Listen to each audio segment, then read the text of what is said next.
Hi hello नमस्ते. श्री स्वामी समर्थ पूजा daily ब्लॉगमध्ये आपले स्वागत आहे. आज बघा श्रावणी सोमवार. श्रावण सुरू झाला की सणांची चाहूल लागती आणि सण पण चालू होत्यात. आता पहिला सोमवार आणि नागपंचमी दोन्ही पण एकाच दिवशी होते.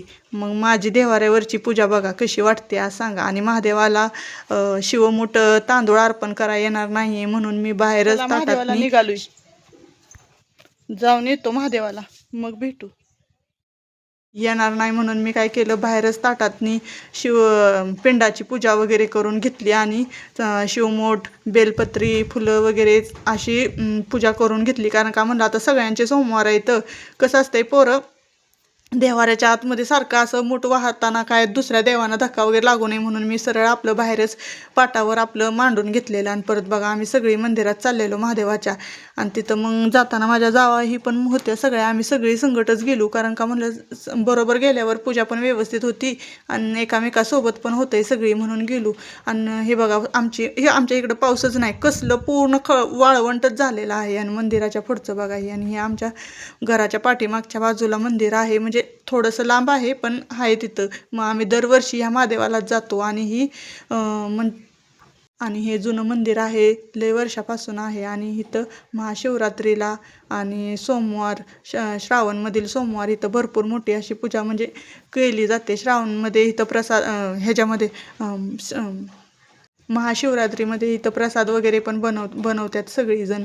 आणि देवाला पण म्हणजे असं हे करतात, प्रसाद वगैरे प्रसादाचा नैवेद्य दाखवतात. बघा अशी सुंदर वगैरे पूजा करून घेतली कारण मंदिर भरपूर घाण होतं. आम्ही पहिल्यांदा गेल्यामुळं सगळी झाडून बिडून सगळीकडनं घेतलं. आणि लगेचच पिंड दह्यानं तुपानं मधानं सगळं म्हणजे पंचामृतनं सगळं धुवून वगैरे घेतलं. लगेचच फुलं वगैरे इबीत हळदी कुंकू भरपूर असं करून घेतलं. बेल वाहिले 108 सगळ्यांनी. प्रत्येकाने आपापले बेल घेऊन आलते, त्यांनी प्रत्येकाने आपापले बेल वाहून आरती वगैरे करून घेतली. आणि लगेचच आरती वगैरे झाल्यानंतर थोडंफार बसलो तिथं मंदिरात, हळदी कुंकू एकामेकीला लावून घेतलं.